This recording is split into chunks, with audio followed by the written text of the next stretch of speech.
Good morning class, कैसे हो आप लोग। मैं सी एस सौरभ शर्मा, आपका एक्सटर्नल फाइनेंशियल रिपोर्टिंग डिसीजन का मेंटर। माहौल जबरदस्त शानदार बच्चों। आज अपन स्टार्ट करने वाले हैं हमारा न्यू चैप्टर जिसका नाम है the statement of comprehensive income. Previous class के अंदर अपन ने क्या किया था दोस्तों, हमारा चैप्टर नंबर 1 जिसका नाम क्या था, द बैलेंस शीट, कंप्लीट किया था अलॉन्ग विथ ऑल एमसीक्यूज। सारे एमसीक्यूज में अपन ने कर लिए थे। ओके, सो आप मुझे बताइए सर, द बैलेंस शीट इसका मतलब, the statement of comprehensive income इसका मतलब क्या होता है। देखो, आपने बचपन में पीएनएल अकाउंट पढ़ा है। यस सर, बचपन में पीएनएल अकाउंट आपने पढ़ा होगा। ओके, ठीक है।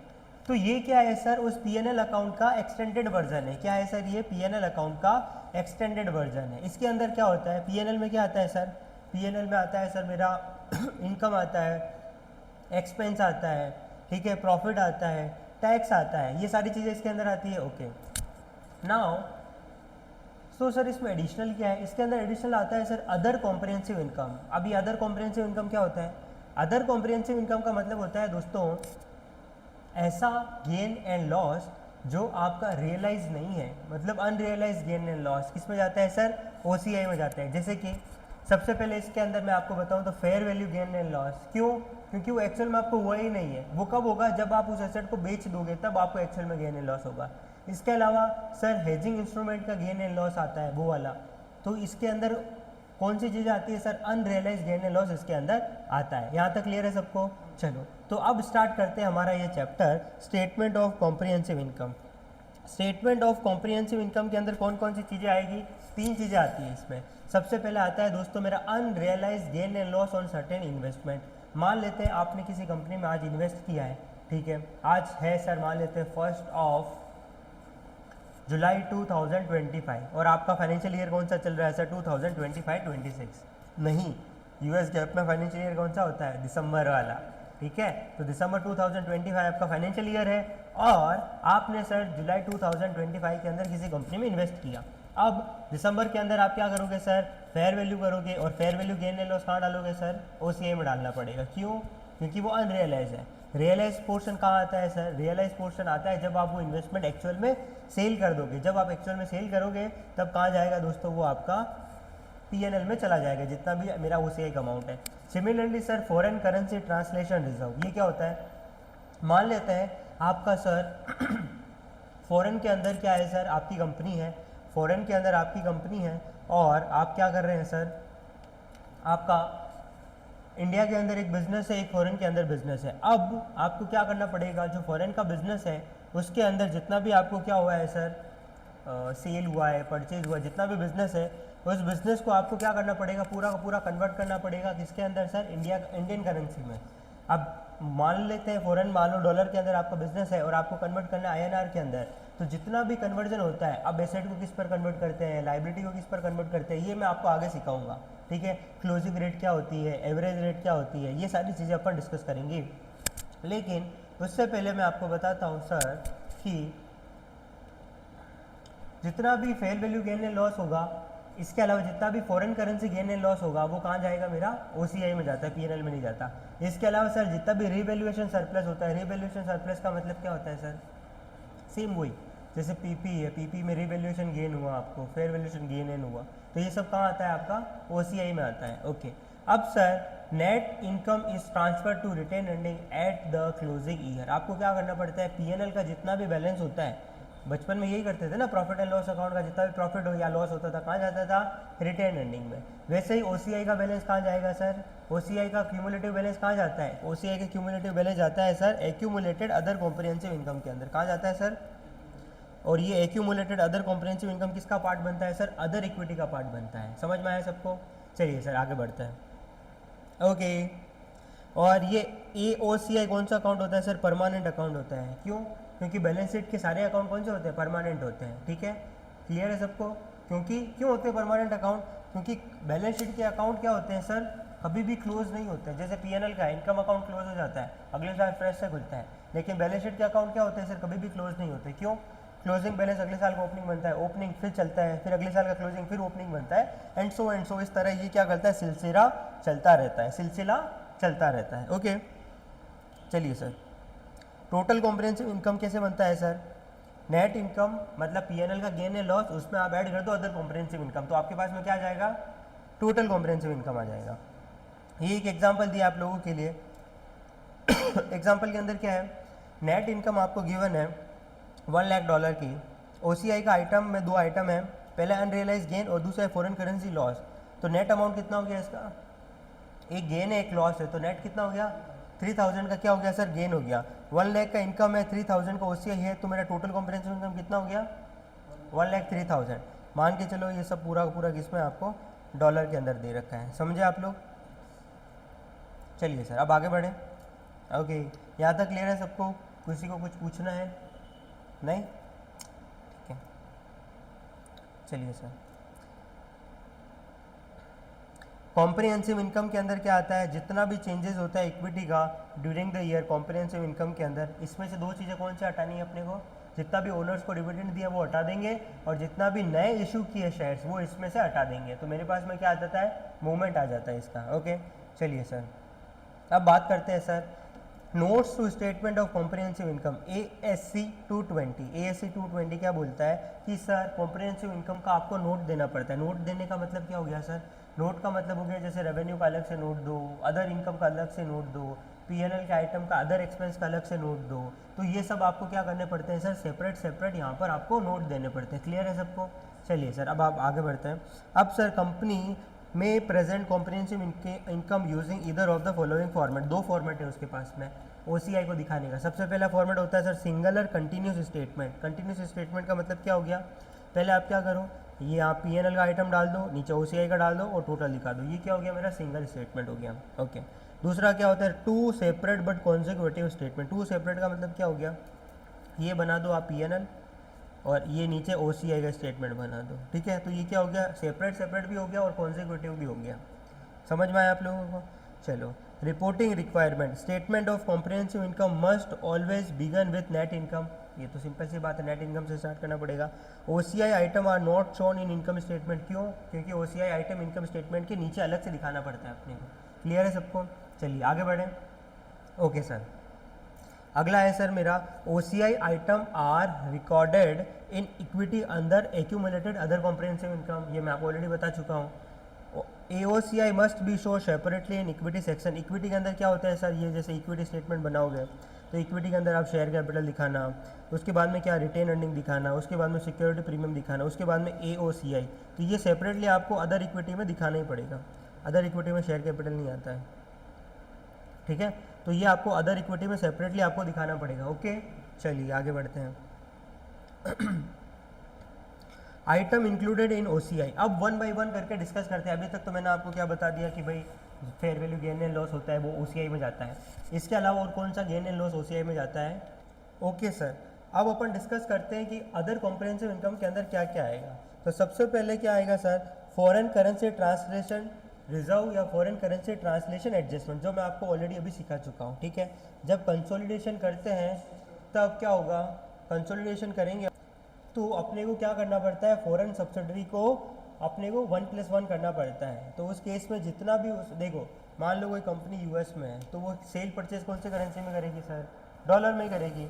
मान लो उसकी पेरेंट कंपनी इंडिया में है तो वो सेल परचेज कौन सी करेंसी में करेगी सर, रुपीज़ में करेगी। अब रुपीज़ और डॉलर दोनों क्या है सर, अलग अलग करेंसी है। तो अपने को क्या करना पड़ता है, दोनों करेंसी को एक जैसा बनाना पड़ता है। अब कौन सी करेंसी को कैसे बनाएंगे सर, हमेशा सर रिपोर्टिंग करेंसी के हिसाब से सारी करेंसी को अपने को चेंज करना पड़ता है। अब इंडिया के अंदर कोई कंपनी लिस्टेड है तो उसको NSE BSE के अंदर अपने फाइनेंशियल कौन से करेंसी में देना पड़ेगा, डॉलर्स में दे या रुपीज़ में दे, रुपीज़ में देना पड़ेगा। तो डॉलर वाले फाइनेंशियल को रुपीज़ में जब कन्वर्ट करते हैं तब जितना भी गेन एंड लॉस होता है, एक्सचेंज गेन एंड लॉस, वो कहाँ जाता है सर, OCI में जाता है। क्लियर है यहाँ तक सबको। ओके नेक्स्ट, अगला है sir gain and loss on foreign currency transaction designated as effective hedge of net investment in foreign entity. इसका मतलब क्या हो गया, इसका मतलब ये हो गया जितना भी आपने हेजिंग किया, हेजिंग का मतलब क्या होता है, मान लेते हैं आपका सर बिजनेस है एक्सपोर्ट का, क्या है सर आपका एक्सपोर्ट का बिजनेस है। अभी क्या हुआ है, आपका एक्सपोर्ट का बिजनेस है तो अभी रशिया और यूक्रेन का, रशिया और इसका यूएस का युद्ध चल रहा है और आपने क्या किया, यूएस में सेल कर दिया। अब आपको डर क्या लग रहा है, मैंने बेच दिया बट मेरे को पैसा आया नहीं है, डॉलर का प्राइस गिर गया, तो डॉलर का प्राइस गिर गया तो मुझे तो नुकसान हो जाएगा ना एक्सचेंज रेट के कारण। अब क्या करूँ, अब आपको क्या करना पड़ता है, उसके सामने कुछ डेरिवेटिव लेना पड़ता है। डेरिवेटिव में क्या लेते हो आप उसके सामने फॉरवर्ड ले सकते हो, फ्यूचर ले सकते हो, ऑप्शन ले सकते हो। अगर आपको शेयर मार्केट का थोड़ा बहुत नॉलेज है तो मैं आपको बताता हूँ, फॉरवर्ड, फ्यूचर, ऑप्शन, ये सब है ना, अपन क्या करते हैं, कवर करते हैं कि आज की रेट पर क्या भाव चल रहा है, उस भाव पर मेरे को दे दो, 3 महीने बाद जो भी भाव होगा, गेन हुआ तो आपका, लॉस हुआ तो आपका, मुझे कोई फ़र्क नहीं पड़ता, ठीक है। तो अब इस सिचुएशन के अंदर बैलेंस शीट डेट पर जितना भी फेयर वैल्यू गेन या लॉस होगा वो कहाँ जाएगा सर, ओसीआई में जाएगा। समझ में आया आपको? चलिए, इसके अलावा sir long term intra entity foreign currency transaction, मतलब जैसे कि आपकी एंटिटी कहाँ है सर, यूएस में, और दूसरी आपकी इंडिया के अंदर है। अब आपने क्या किया है, आप अपनी जो सब्सिडरी है वो सेल कर, तो सामने वाला पार्टी है वो आपको पैसा कैसे देगा सर, डॉलर में करेगा ना उसकी करेंसी। अब क्या करो, आपको जो डॉलर आपको गेन हुआ होगा, एफसीटी क्या हुआ होगा सर, फॉरेन करेंसी,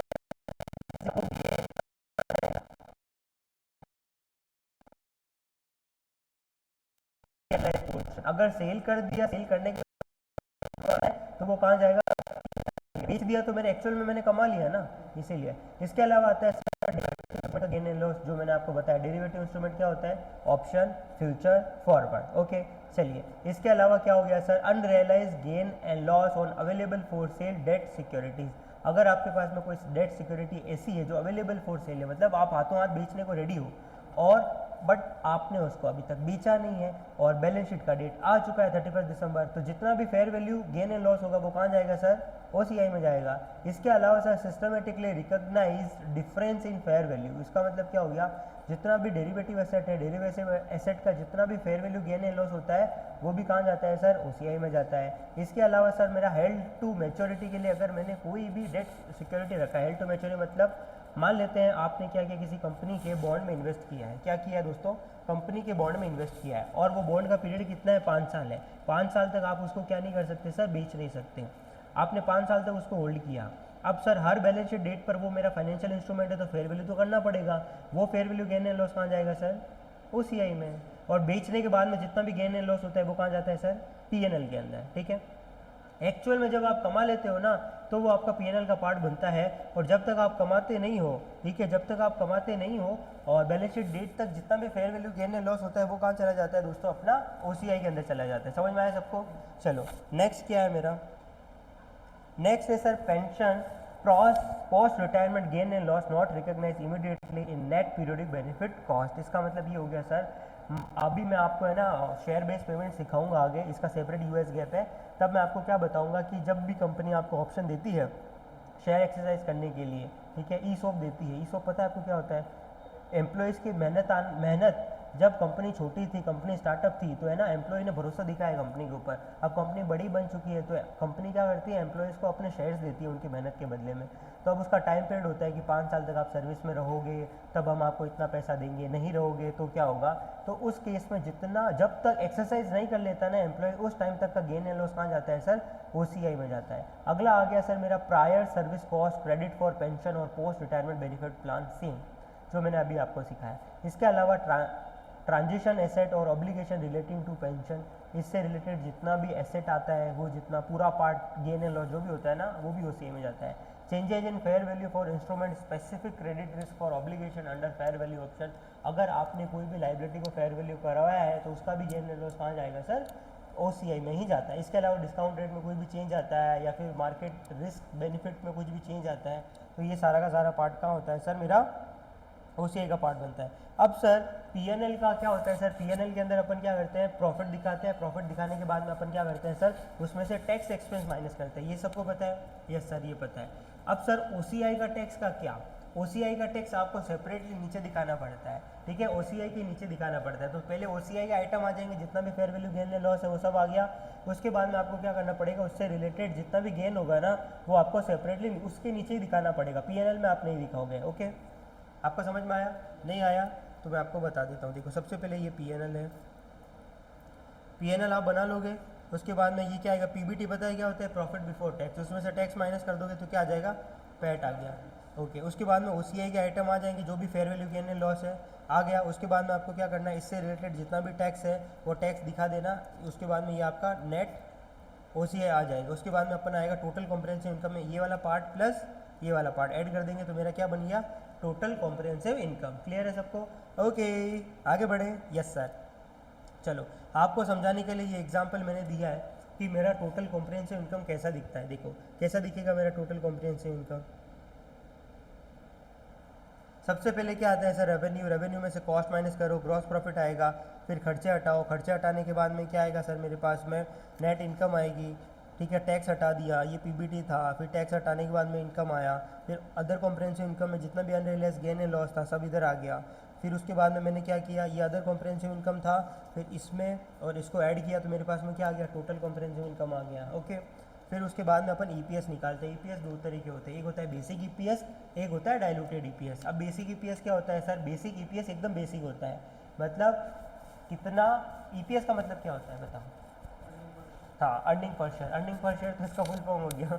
इसका मतलब होता है सर आप अपने शेयर होल्डर को कितना पैसा देने वाले हो, कितना उनकी अर्निंग होने वाली है। कैसे सर, इसका मतलब ऐसा होता है कि अमाउंट कितना अवेलेबल है इक्विटी शेयर होल्डर के लिए divide by number of share, तो पता चल जाता है कि पर शेयर होल्डर को कितना पैसा मिलेगा। ओके, चलो डाइल्यूटेड ईपीएस क्या होता है। डाइल्यूटेड होता है सर जैसे कि क्या होता है सर, छाछ में पानी मिला देना। तो यहाँ पर डाइल्यूशन का मतलब होता है यहाँ पर आपको डाइल्यूट करना पड़ता है। मतलब कैसे, मान लेते हैं कि मैंने आज से 5 साल बाद के लिए जो प्रेफरेंस शेयर इशू किए, वो कौन से प्रेफरेंस शेयर है सर, कन्वर्टिबल।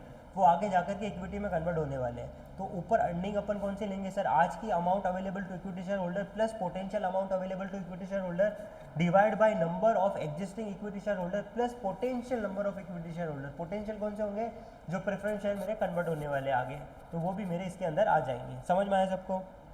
बाकी मैं आपको इन डिटेल सिखाऊंगा जब अपन क्या करेंगे सर, जब अपन ईपीएस चैप्टर सेपरेटली पढ़ेंगे तब। यहाँ तक क्लियर है। Okay sir, yes sir. So अब अपन स्टार्ट करने वाले हैं हमारे चैप्टर 2 से रिलेटेड जितने भी एमसीक्यू हैं, वन बाय वन करके अपन डिस्कस करेंगे, साथ में अपन डिस्कस करने वाले हैं। ओके, क्वेश्चन नंबर 1 क्या बोला है, according to FASB conceptual framework revenue में रिजल्ट फ्रॉम। रेवेन्यू के कारण क्या होता है आपका बताओ, रेवेन्यू के कारण क्या आता है मेरा, इंक्रीज इन लाइबिलिटी। क्या लाइबिलिटी बढ़ती है रेवेन्यू से आपकी। देखो रेवेन्यू की जनरल एंट्री क्या होगी बोलो, कैश डेबिट टू सेल्स, यही होता है ना। और अगर कैश में सेल्स नहीं किया तो क्या आता है, डेटर्स डेबिट टू सेल्स, यही होता है। इससे क्या हुआ मेरा, इनकम, इनकम बढ़ा और एसेट, एसेट बढ़ा। लाइबिलिटी का कोई लेना देना है नहीं सर, तो option A wrong. Option B increase in asset, हाँ, फ्रॉम इंसिडेंटल ट्रांजेक्शन, नहीं ये इंसिडेंटल ट्रांजेक्शन नहीं होता है, रूटीन ट्रांजेक्शन है। Decrease in asset wrong. Decrease in liability from delivering to a customer an item sold and decrease in liability from delivering to customer an item sold. Okay, so इस question में क्या होगा sir, या तो मेरा asset बढ़ेगा या दूसरा क्या होगा। देखो कंस्ट्रक्शन बिजनेस में क्या होता है बताओ, कंस्ट्रक्शन बिजनेस के अंदर क्या होता है, मैंने आपको क्या बताया था, बहुत लंबा लंबा पीरियड होता है।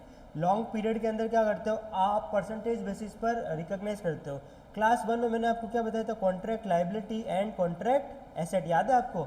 जब आप बिलिंग नहीं करते हो और क्या होता है सर, आपने सर्विस दे दी कस्टमर को, तो अब आप अपनी बुक्स में कॉन्ट्रैक्ट एसेट और लाइबिलिटी रिकॉग्नाइज करते हो। तो यहाँ पर भी क्या होता है, जब कस्टमर से अपने को क्या आ जाता है सर, कस्टमर को जब एक्चुअल में गुड सेल कर देते हैं तो या तो एसेट इंक्रीज होती है कैश डेबिट, या दूसरा क्या होता है सर, अगर आपकी बुक्स के अंदर unearn revenue, unearn revenue recognise है। अनअर्न रेवेन्यू क्या होता है, आपकी लाइबिलिटी रिकॉग्नाइज है कि मुझे पैसा मिल गया कस्टमर से, कस्टमर ने पहले ही पैसा दे दिया मेरे को, मैंने अभी तक उनको सर्विस दी नहीं है, तो आपने अनअर्न रेवेन्यू रिकॉग्नाइज कर लिया बुक्स में, तो आप उसको कम करोगे। तो दूसरा क्या होगा, या तो एसेट इंक्रीज होगा या फिर मेरा लाइबिलिटी डिक्रीज होगा। तो कौन सा ऑप्शन होगा, decrease in liability from delivering to customer and item sold. ठीक है, option D is the right answer. आगे बढ़े, चलिए क्वेश्चन नंबर 2 देखो क्या बोला गया है, ध्यान से देखना। हाउ आर इनकम टैक्स और discontinue operation reported in financial statement. मैंने आपको डिसकंटिन्यू ऑपरेशन के बारे में अभी तक बताया नहीं है। अगर मैं आपको बताऊं तो देखो दो तरह के बिजनेस होते हैं, एक होता है मेरा ऑपरेशनल बिजनेस, दूसरा होता है मेरा ऐसा बिजनेस जिसको मुझे डिसकंटिन्यू करना है। क्या करना है सर, बंद करना है। अब जितना भी डिसकंटिन्यू बिजनेस होता है ना, उस केस में आपको क्या करना पड़ता है, आपको 1 साल का टाइम पीरियड होता है, with in a period of 12 month आपको अपने बिजनेस को पूरा सेल करना पड़ता है, ऐसा आपका इंटेंशन होना चाहिए। तो अब आपको क्या करना है, अगर ऐसा बिजनेस आपके नॉर्मल बिजनेस के अंदर इंक्लूडेड है तो क्या होगा, आप अपने यूजर्स को धोखा दे रहे हो। कैसे धोखा दे रहे हो, आप उनको दिखा रहे हो मेरा इतना पैसा है, मेरा इतना बिजनेस है, जबकि उसमें से जो पार्ट बिकने वाला है वो तो निकाल के बताओ ना, ताकि यूजर्स को पता चले कि ये तो अगले साल रहेगा ही नहीं। तो कंटिन्यू बिजनेस और डिसकंटिन्यू बिजनेस दोनों को आपको क्या करना पड़ता है सर, सेपरेट सेपरेट दिखाना पड़ता है लाइन आइटम के अंदर। जैसे कैसे, देखो ये पीएनएल बनेगा, पीएनएल के अंदर पहले क्या होगा sir, profit from continue operation पूरा, सेल्स वगैरह सो एंड सो टैक्स। उसके बाद में क्या आएगा sir, profit from discontinue operation, sale वगैरह सो एंड सो पूरा। ठीक है, ओके, समझ में आया आपको। अब क्वेश्चन पढ़ते हैं, how are the income tax on discontinue operation reported in financial statement. अब डिसकंटिन्यू ऑपरेशन का इनकम टैक्स भी अपने को डिसकंटिन्यू ऑपरेशन के साथ अलग से दिखाना ही पड़ेगा, कंटिन्यू में तो नहीं दिखा सकते ना। कौन सा ऑप्शन है, देखो, income tax are allocated on income statement between income from continue operation and income from discontinue operation. बोलो सही है कि गलत है। इसमें बोला गया है कि इनकम टैक्स को दो पार्ट में आपको बांटना पड़ेगा, जितना भी कंटिन्यू बिजनेस का इनकम होगा वो कंटिन्यू में जाएगा, जितना डिसकंटिन्यू होगा उतना डिसकंटिन्यू में जाएगा। सही है कि गलत है, करेक्ट आंसर। चलो question number 3, A income statement could be used by external investor for all of the following purpose except. अब एक्सटर्नल इन्वेस्टर कहाँ यूज करता है इनकम स्टेटमेंट को, तीन चीजें सही होगी, एक गलत होगी, गलत को आइडेंटिफाई करना है। कौन सा गलत होगा सर, देखो, predict the company future revenue, हाँ सर देख के बता सकता है। Compare company result to those its competitor, yes sir. Assess the risk of company achieving future profitability, yes sir. Analyze company performance compared to budget, नहीं, क्योंकि budget अपन result में पब्लिश नहीं करते, बजट कंपनी का इंटरनल पार्ट होता है। तो ये हो गया मेरा आंसर। ओके चलिए नेक्स्ट क्वेश्चन पर आइए। Okay, budget belongs to internal और मैनेजमेंट अकाउंटिंग। ओके, अपन यूजर्स को नहीं दिखाते बजट्स। अगला क्या है सर, इसमें क्या बोला गया, कंपनी है उसने रिन्यू किया insurance policy for first 3 year beginning. ये सर अपन ने कल ही क्वेश्चन किया था, याद हो तो आपको, चैप्टर 1 के अंदर। इसका आंसर क्या था बताइए सर, इसका आंसर था ऑप्शन नंबर सी। ये अपन ने प्रीवियस क्लास के अंदर किया था, ये रिपीटेड क्वेश्चन है। ऑप्शन सी इसका राइट आंसर था। कैसे किया था, अपन ने 81,000 को 3 में डिवाइड किया था 3 ईयर्स में, फिर अपन ने 5 मंथ्स कौन से थे उसको अलग किया। तो इस क्वेश्चन में मेरा कौन से होंगे सर, 5 मंथ्स 4 मंथ्स, वो आपको देखना है। ये मैं आपको होमवर्क में देता हूँ, आशा करता हूँ कि आप डेफिनेटली इस क्वेश्चन को सॉल्व कर सकते हैं। ठीक है, चलिए क्वेश्चन नंबर 5 पर आइए। चाहिए तो मैं करवा भी देता हूँ, कुछ प्रॉब्लम नहीं है। देखो इसमें क्या बोला गया है, उसने 1 सितंबर को उसने स्टार्ट किया था पॉलिसी और 81,000 का प्रीमियम पे किया। 81,000 का प्रीमियम इंक्रीज हो गया 23,400 रुपये से, from 57,600 premium charge 3 years ago. Assuming कि यहाँ पर इंश्योरेंस का एडजस्टमेंट कैलेंडर ईयर के ऊपर हो रहा है। अब आपको 31 को मेरा क्या हो रहा है सर, अकाउंट क्लोज हो रहा है। तो 81,000 का मैंने जो प्रीमियम पे किया है वो कितने साल के लिए किया है सर, 3 साल के लिए। तो मंथली कितना हो गया मेरा, कितना हो गया सर, मंथली कितना हो गया, 27,000, 27,000 ईयरली हो गया। तो मंथली कितना हो गया, 2250, कितना हो गया सर, 2250, ये मेरा पर मंथ का हो गया। अब सर मैंने पॉलिसी कब लिया, सितंबर में लिया। तो 1 सितंबर से लेकर के मेरा ईयर का क्लोज होता है सर 31 दिसंबर। कितना टाइम हो गया, सितंबर अक्टूबर नवंबर दिसंबर, कितना हो गया भाइयों, 4 महीना हो गया। तो 4 महीने का कितना हो जाएगा, 4 × 2250, कितना हो गया सर, 9,000। ओके, अब जो रिमेनिंग वाला है, रिमेनिंग कितना बच गया, 12 में से 4 महीने गए तो कितने बच गया, 8 मंथ्स। अब जो 8 मंथ्स है उसमें कौन सा वाला अमाउंट आएगा सर, नई पॉलिसी। नई पॉलिसी कितने की इसकी, 57,600, 57,600, 57,600। कुछ गड़बड़ है इस क्वेश्चन में, एक सेकंड रुको। 57,600, 81,000, ये ऐसा क्यों बोला है उसने, 23,000 से लेकर के 57,600 हो गया। एक मिनट रुकिए, 57,600 3 साल का है ये भी, तो डिवाइड बाय 12 कितना आता है, कैलकुलेट करके बताओ एक बार। 57,600 डिवाइड बाय 12 कितना आता है,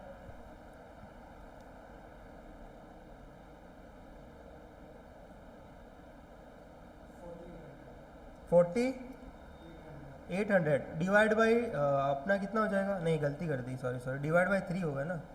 डिवाइड बाई 3 कितना होगा,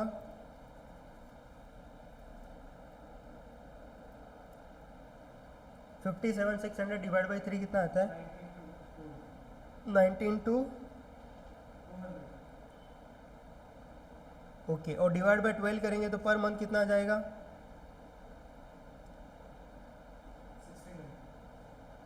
1600, ठीक है, ओके। और मेरे मंथ्स कितने हैं सर यहाँ पर? 16 इंटू 8 कितना होता है, कैलकुलेट करके बताओ। 12,800। और ये कितना था मेरा? 9,000। ये कितना हो गया? 21,800। 21,800 कौन सा ऑप्शन है मेरा? Option number C. समझ में आया सबको? ओके, आगे बढ़े। यस सर, चलिए स्टार्ट करते हैं हमारा next question, question number 5। Question 5 में क्या बोला गया, पढ़ो। A company use calendar year, यहाँ पर कंपनी क्या यूज़ कर रही है सर? कैलेंडर ईयर यूज़ करती है। At its financial result reporting on 31st of May of the prior year company committed to plan sale a line of business. तो ये किसका क्वेश्चन है सर? डिसकंटिन्यू ऑपरेशन या डिसकंटिन्यू बिजनेस का है, ठीक है। पिछले साल 31 मई को कंपनी ने सोचा कि मैं अपना एक सेगमेंट क्या कर दूंगी सर? बेच दूंगी। The sale represent a strategic shift that will have a major impact on the company operation for the period January 1 through 31st of May of the prior year. The line of business had revenue of 10 lakh rupees. अब मैं आपको एक चीज़ बताना चाहता हूँ, जब भी discontinue operation आप क्या करते हो? सेपरेट सेपरेट दिखाते हो। मैंने आपको बोला ना अलग अलग दिखाना है। तो हमेशा क्या होता है सर? हमेशा आपको क्या करना पड़ता है कि कंपेरेटिव पीरियड भी बनाना पड़ता है। मैंने आपको एग्जांपल दिया था, अभी उसमें कंपेरेटिव का कॉलम भी बना था। अब ये वाला बिजनेस पिछले साल मेरा कंटिन्यू ऑपरेशन का पार्ट है, तो वहाँ से निकाल करके मेरे को अलग से दिखाना पड़ेगा ना, तो बस उसी पर क्वेश्चन बेस्ड है। देखना अब क्या बोला है कि पिछले साल के जो 3 महीने हैं ना, बहुत क्रूशियल थे। इस बिजनेस ने पिछले साल के 3 महीने में बढ़िया धंधा किया, तो अभी मैं उसको क्या करूँगा सर? अपने नॉर्मल बिजनेस में दिखाऊंगा, तो यूजर्स को क्या लगेगा कि ओहो इतना साल का इतना सारा रेवेन्यू, बट की गलत है वो तो, क्योंकि वो बिजनेस तो मैं इस साल बेचने वाला हूँ, तो मुझे क्या करना पड़ेगा सर? उतना अमाउंट अलग से दिखाना पड़ेगा। ओके, एक्सपेंस अलग से दे दिया, एसेट लाइन दे रखा है 31st of November, loss for which no income tax benefit is available. अब सर ये कितना है? 10 लाख रुपीज़ का उसका इनकम है। सामने सर उसके पास में क्या है? 10 लाख है या कितना है? ये 10 लाख है और ये है मेरा 16 लाख। ये हो गया 16 लाख। तो मेरे को लॉस कितने का हो गया? 6 लाख का मेरा लॉस आ रहा है। ओके, अब सर ये जो लॉस है इसको मेरे को कहाँ दिखाना है? ऑप्शन पढ़ो। 6 lakh loss should be reported as a part of loss from disposal of component. नहीं सर, क्यों? ये कोई कंपोनेंट डिस्पोज ऑफ नहीं है, डिसकंटिन्यू ऑपरेशन है। 6 lakh should be included in determination of income और loss from operation of discontinue component. बोलो कौन सा ऑप्शन राइट होगा? B, option B is the right. क्यों? क्योंकि ये मेरा क्या है सर? बिजनेस से डिसकंटिन्यू हो रहा है। इस बिजनेस की मैं क्या लगा रहा हूँ सर? इस बिजनेस को मैं बंद कर रहा हूँ। चलिए सर, क्वेश्चन नंबर 6 क्या बोला गया देखो।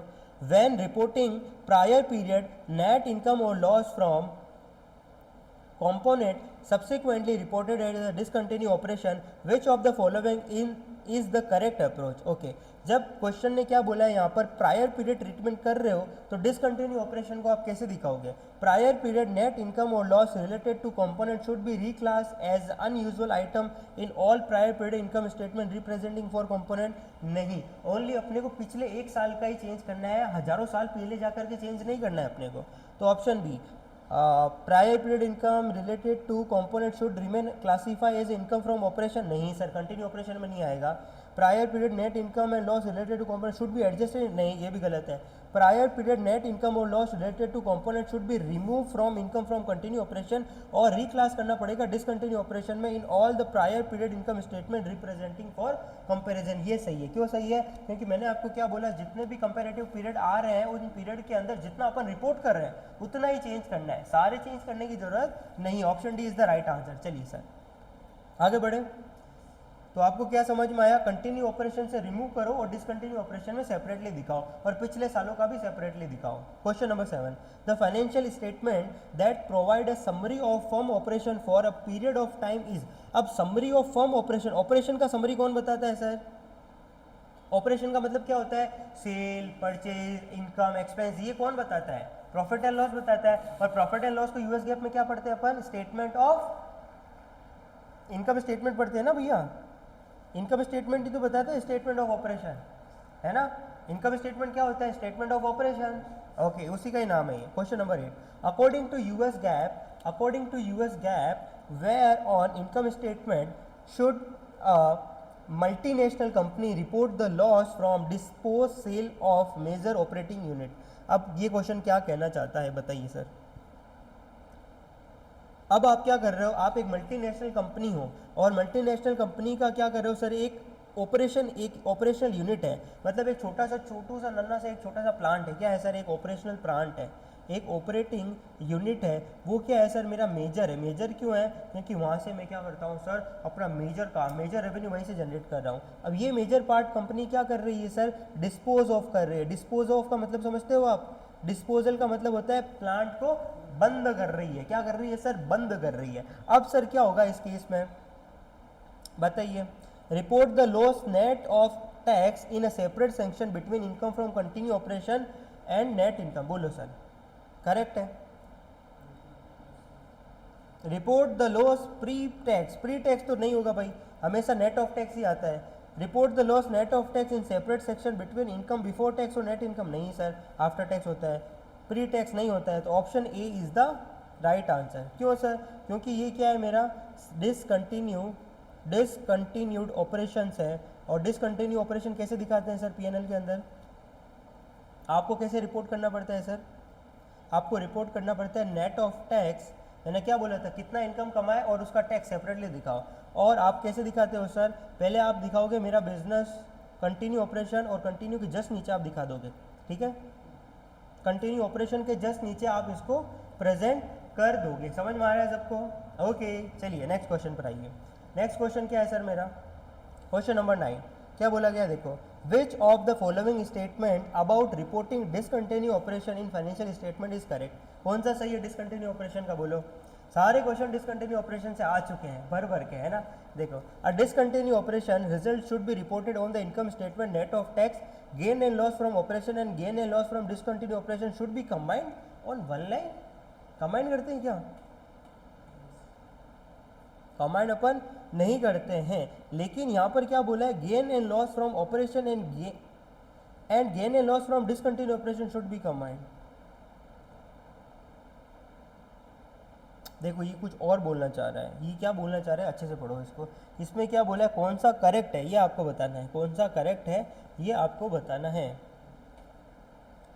तो देखो इसमें क्या होगा, की रूल क्या कहता है, सबसे पहले जितना भी डिसकंटिन्यू ऑपरेशन होता है उसको अपने को कैसे दिखाना पड़ता है, नेट ऑफ टैक्स दिखाना है पहला। तो दूसरा आपको क्या करना पड़ता है, कंबाइंड जो ऑपरेटिंग बिजनेस होता है उसको कंबाइंड दिखाता है, और डिसकंटिन्यू ऑपरेशन होता है, डिस्पोजल गेन एंड लॉस होता है, उसको अपन कंबाइंड दिखाते हैं, अलग अलग दोनों, ठीक है।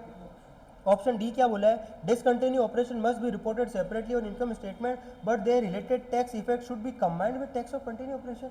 नहीं, गलत। क्यों, उसका टैक्स तो उसी में जाएगा ना डिसकंटिन्यू ऑपरेशन का। C, only the gain and loss from disposal of discontinue operation need to be report separately on income statement. Operational result from discontinue operation do not require separately, ये भी गलत है। ऑपरेशनल हो चाहे operational नहीं हो, दोनों के दोनों आपको सेपरेटली ही दिखाने पड़ेंगे डिसकंटिन्यू का।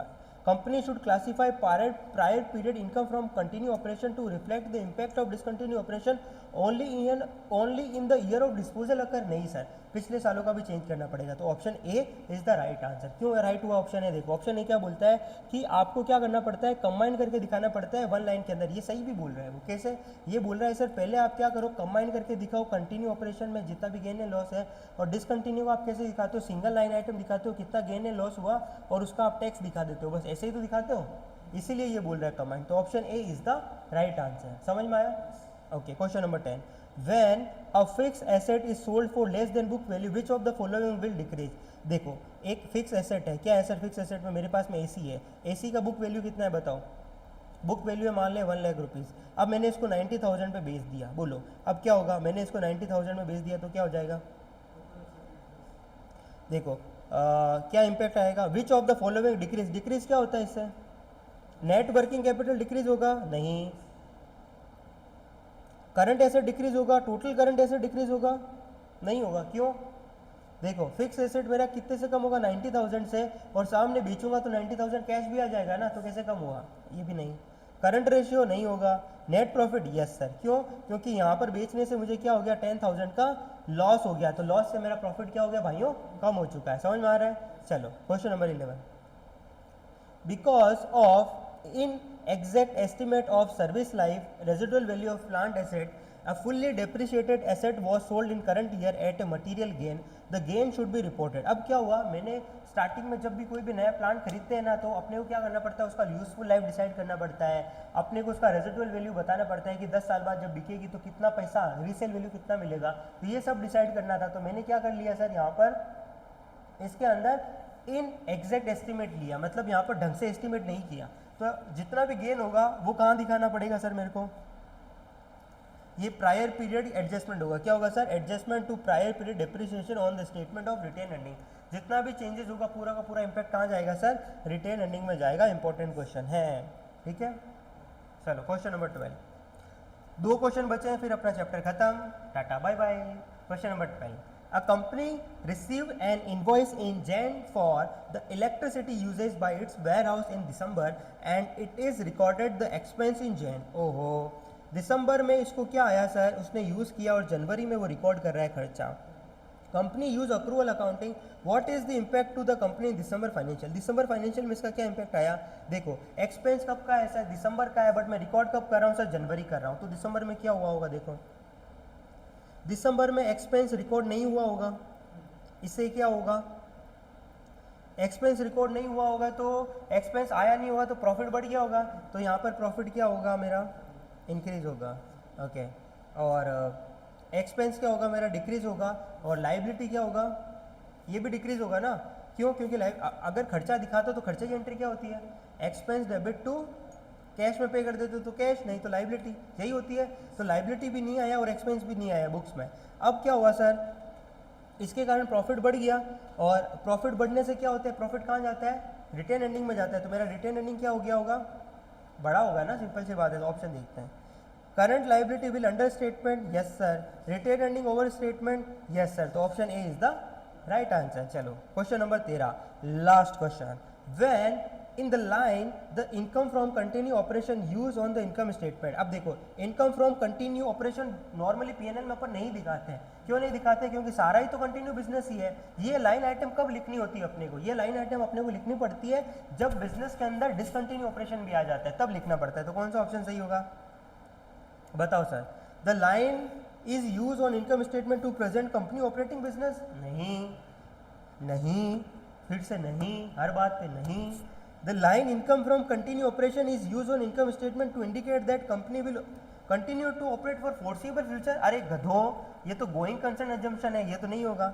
The line income from continue operation is use on income statement when income और loss on discontinue operation occur, correct. जब डिसकंटिन्यू ऑपरेशन होता है तब अपने को कंटिन्यू ऑपरेशन और डिसकंटिन्यू ऑपरेशन दोनों अलग अलग दिखाना पड़ता है, और डिसकंटिन्यू ऑपरेशन नहीं होता है तो ये वर्ड कंटिन्यू ऑपरेशन यूज करने की भी जरूरत नहीं होती है। कंफ्यूज मत हो, देखो नॉर्मली अपन ओनली पीएनएल बनाते हैं तो कुछ लिखना नहीं है, सिंपल लगते हैं, लेकिन जिस भी साल डिसकंटिन्यू ऑपरेशन आता है तो आपको हेडिंग डालनी पड़ती है कि ये कंटिन्यू ऑपरेशन का बिजनेस है, ये डिसकंटिन्यू ऑपरेशन का बिजनेस है। तो उसने क्वेश्चन ने पूछा था ये हेडिंग कब डालनी है, जब डिसकंटिन्यू ऑपरेशन आएगा तभी डालोगे ना, नहीं तो क्यों डालनी है। चलिए दोस्तों, इसी के साथ अपना ये चैप्टर कंप्लीट हो चुका है, माहौल जबरदस्त शानदार। तो आपसे रिक्वेस्ट है, जितने भी क्वेश्चन करवाए जाते हैं, जितने भी प्रैक्टिस करवाई जाती है, घर जाके के सारी प्रैक्टिस आप वापस से करें, मन लगा करके पढ़ाई करें। मिलते हैं नेक्स्ट क्लास में, बाय बाय।